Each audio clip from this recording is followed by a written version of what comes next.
Vamos a conversar un poco sobre la escritura y el discurso académico. Una de las cosas que más nos cuesta es aprender a escribir correctamente. Al principio pensaba que escribir un ensayo o una historia solo era necesario inspirarse o de que llegara una buena idea. Pero después de leer sobre el tema me di cuenta de que estaba totalmente equivocada. La escritura académica no es algo que sale de la nada, es más bien como un entrenamiento. Esta se planifica, se practica y se mejora con esfuerzo. Este texto habla justo de eso, de entender que escribir es un proceso con pasos claros que podemos aprender y de que existen herramientas y consejos muy útiles que nos servirán de apoyo a la hora de escribir. Vamos a ver a través de este material cómo dejar de sufrir con los trabajos escritos y empezar a hacerlo bien. En este punto hablaré sobre la escritura y el discurso académico. En el pasado creí que escribir correctamente era talento de algunos, que a unos se les daba fácil y a otros no. Pero después de estudiar este tema me di cuenta de que escribir bien es cuestión de método, de práctica, de ganas y no de magia. Los puntos claves del tema. En primer lugar, escribir es como armar un rompecabezas. No se trata de esperar a que llegue la inspiración, más bien es ir paso a paso. Primero planear, luego escribir sin miedo, después revisar y corregir, y así varias veces. Entre más práctico, mejor sale. Segundo punto, hay diferencia entre quién sabe escribir y quién no. Me di cuenta que los que escriben bien no se sientan y ya. Ellos piensan primero en qué van a escribir y para quién van a escribir. Revisan su trabajo muchas veces y nunca entregan el primer borrador. Los que no tienen práctica lo hacen al revés. En tercer punto, en la universidad escribimos de forma especial. Aquí no escribimos como hablamos con los amigos. Cuando hacemos un trabajo para un profesor, debemos ser formales, usamos palabras precisas y somos objetivos. Es como aprender un nuevo idioma. El cuarto punto, la organización es clave. Aprendí que todo trabajo debe tener introducción para presentar el tema, desarrollo para explicar las ideas en orden y conclusión para cerrar. Hasta los puntos y comas importan porque ayudan a que se entienda mejor. Y quinto punto, no es lo mismo un ensayo que un resumen. Cada tipo de trabajo tiene su propia estructura y propósito. Un resumen sirve para resaltar lo más importante de un texto. Un ensayo es para dar tu opinión con argumentos y así cada uno tiene su finalidad. A través del texto elaborado sobre la escritura, formé un mapa mental donde explico estos procesos para llegar a tener una escritura eh, impecable. Quiero dar como definición que la escritura es un proceso, no es una inspiración. Es planificación, es escribir y revisar. Extraer lo más relevante, lo más importante, información precisa dentro del material. Pero esto se logra siguiendo esta serie de pasos, que es en primer lugar planificar, la planificación, como dice Casani, prepararse antes de escribir. Pensar en qué vamos a escribir, qué tema vamos a desarrollar. Y luego vamos a pasar a la segunda fase, que es la generación de ideas, donde Ríos en una de sus tantas lecciones dice soltar la mano. Cuando él habla de soltar la mano, nos dice es expresarnos libremente. Escribamos lo que queremos expresar para luego pasar a la tercera fase, que es la revisión, donde tomé el aporte de Van Dijk, donde dice que generalizar ideas específicas.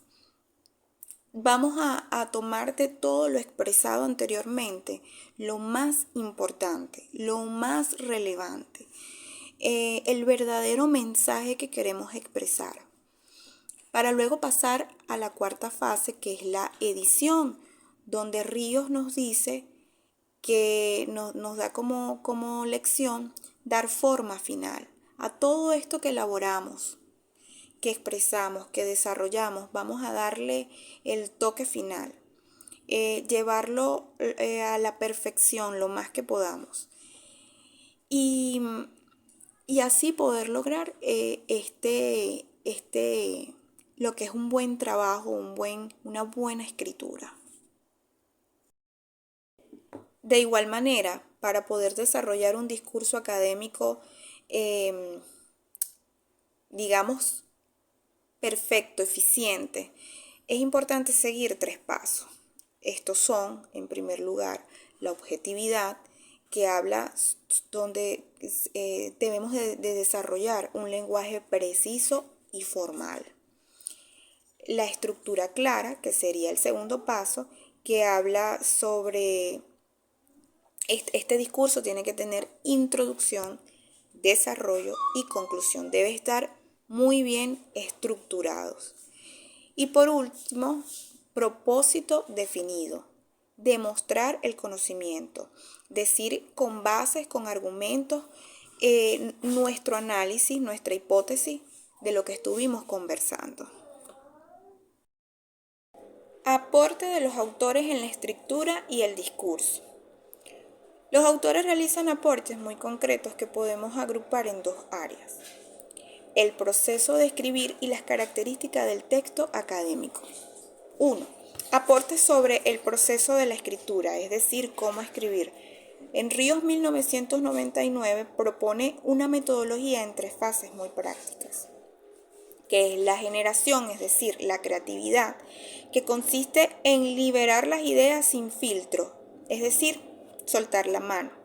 La revisión, que es la crítica, consiste en leer precisamente críticamente el material para analizar, agregar, eliminar y mejorar la estructura y el estilo.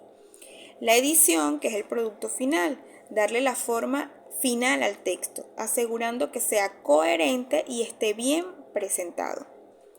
Casani 1990 y otros definen el perfil del escritor competente, ofreciendo un modelo a seguir. Este escritor se prepara, revisa constantemente y crea la escritura como un diálogo con el texto que produce. Van Dyck aporta las 4 reglas para resumir, una herramienta fundamental para el trabajo académico. Supresión, eliminar información accesoria. Generalización, reemplazar ideas específicas por categorías más generales. Selección, escoger las palabras claves e ideas centrales. Y la construcción, que es reformular el sentido del texto con palabras propias. 2. Aportes sobre el discurso académico. ¿Qué escribir? Bataner, Atienza, López y Pujol, 2009. Describen con detalle las características lingüísticas y discursivas del texto académico. Sus aportes más importantes son situación comunicativa, es un texto para ser leído por otros, por ejemplo, el profesor, por lo que debe ser impecable en ortografía y presentación. Jerarquización de la información. Se debe distinguir claramente entre la idea general y los ejemplos, evitando que estos últimos se conviertan en el tema principal. Sintaxis y objetividad. Se privilegia el uso de la tercera persona. Las normalizaciones, es decir, convertir verbos en sustantivo. Analizar, el análisis. Y estructuras sintácticas complejas pero precisas. La puntuación es clave, no es un capricho, sino la herramienta que marca la estructura del pensamiento, clasifica las ideas y guía al lector. May y Manchoma, 2011, y Serrano y Villalobos, 2008, aportan guías prácticas para producir textos académicos específicos. Explican la estructura y función de el resumen. Su función es comprender e informar, no copiar. El informe académico debe ser sobrio, objetivo y seguir una estructura formal. Portada, instrucción, cuerpo, conclusiones. La relatoria no es un resumen, sino una síntesis crítica que exige análisis y dominio del tema. La reseña crítica combina la exposición y la argumentación para informar y valorar una obra. El ensayo, argumentativo, expositivo de opinión, es el género rey de la academia. Enfatiza la necesidad de una tesis clara, argumentos sólidos y una conclusión que responda a lo planteado. Serrano y Villalobos, 2008, destacan que la argumentación es fundamental en la academia. Proponen una propuesta didáctica para aprender a argumentar. Esto incluye identificar la tesis y los argumentos en textos de otros, practicar la redacción de argumentos a favor y en contra, seguir el proceso de escritura, planificación, borradores, revisión, edición, revisar el texto preguntándose por la claridad de la tesis, la solidez de los argumentos y la adecuación al destinatario. En conclusión, el aporte conjunto de todos estos autores es integral y complementario. Teorizan sobre la estructura, sobre la escritura,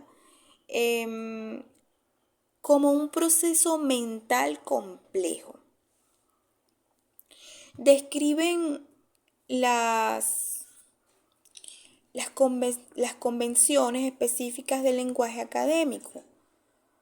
Propone metodologías prácticas como las fases de ríos o las reglas para resumir a Van Dijk para abordar el proceso de escritura.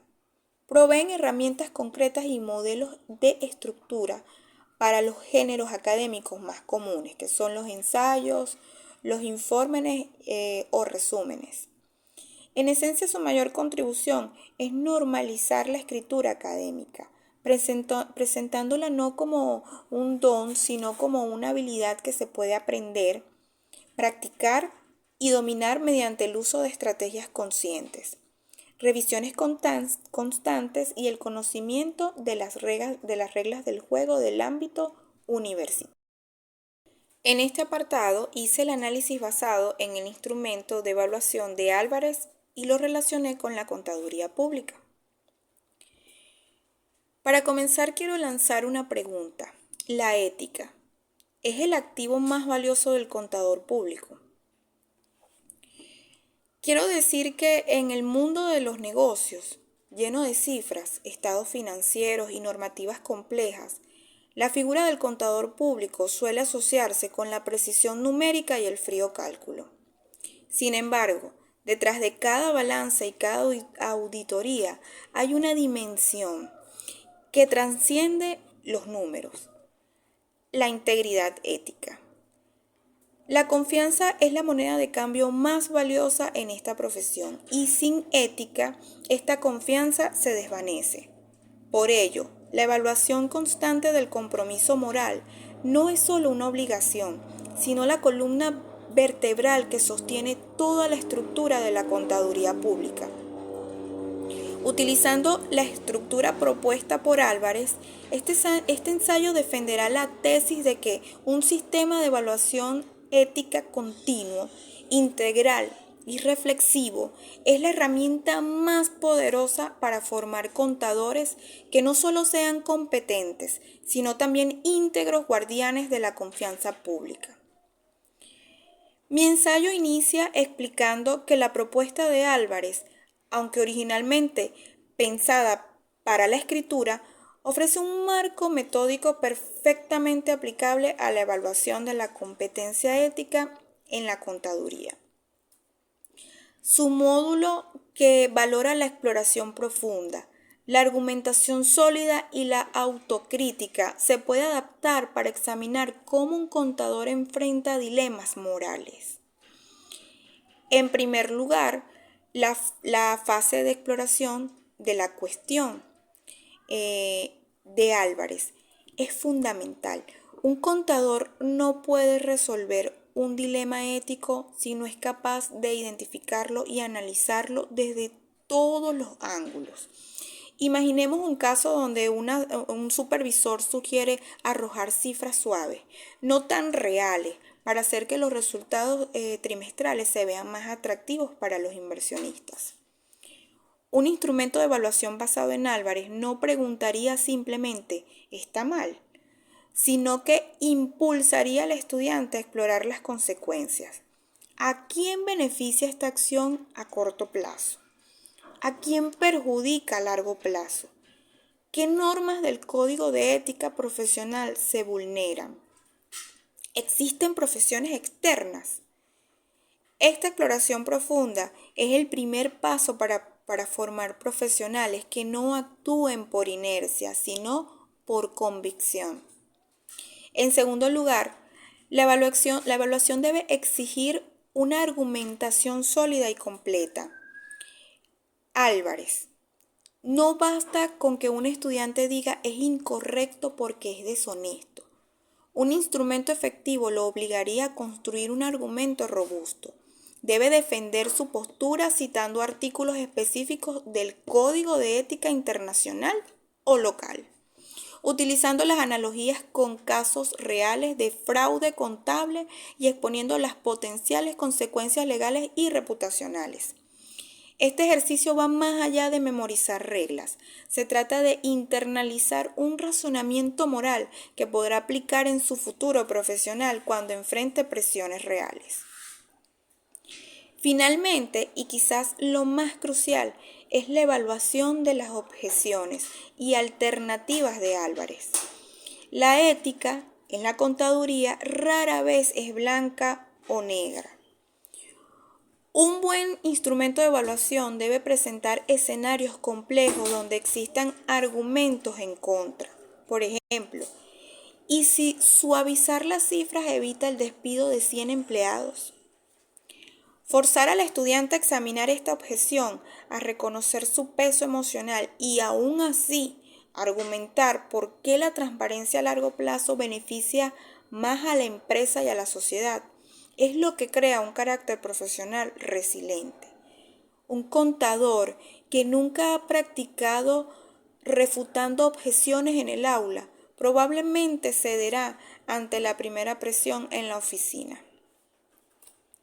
En conclusión, el verdadero desafío de un contador y su mayor responsabilidad radica en construir una brújula moral inquebrantable. El instrumento de evaluación propuesto por Álvarez, centrado en la exploración profunda, la construcción de argumentos y el análisis de objeciones, proporciona el marco ideal para lograr este objetivo. No se evalúa para asignar una calificación, sino para forjar el criterio. Al integrar esta metodología en las aulas de contaduría, no estamos graduando simples técnicos en números, sino profesionales íntegros, capaces de navegar las aguas grises de los negocios y de mantener en alto el valor más preciado de esta profesión: la confianza. El futuro de la contaduría no depende de contadores más rápidos, sino de contadores más firmes y honestos. Al final, todo este trabajo que he elaborado me deja una idea muy clara. Escribir bien es una habilidad que se puede aprender. No hay excepciones, solo las ganas de querer aprender a hacerlo bien. Los autores nos han dado las herramientas para poder hacerlo. Desde el método de las 3 fases de Ríos, que consisten en soltar la mano, criticar lo escrito y luego pulirlo, hasta las reglas para resumir de Van Dijk y los consejos para estructurar ensayos o informes. Lo más importante es quitarse el miedo. A la hora de redactar un trabajo, ya sabemos que no tenemos que esperar a que nos llegue la idea perfecta. Podemos empezar por soltar la mano, soltar todas las ideas en una hoja, aunque esto sea un desastre, y luego con calma ir dándole forma, revisando y preguntándonos siempre si lo que escribimos se entiende y si cumple con su objetivo. Al final es cuestión de práctica, de atreverse a escribir, de equivocarnos y de corregir. Y con estas herramientas estamos listos para intentar.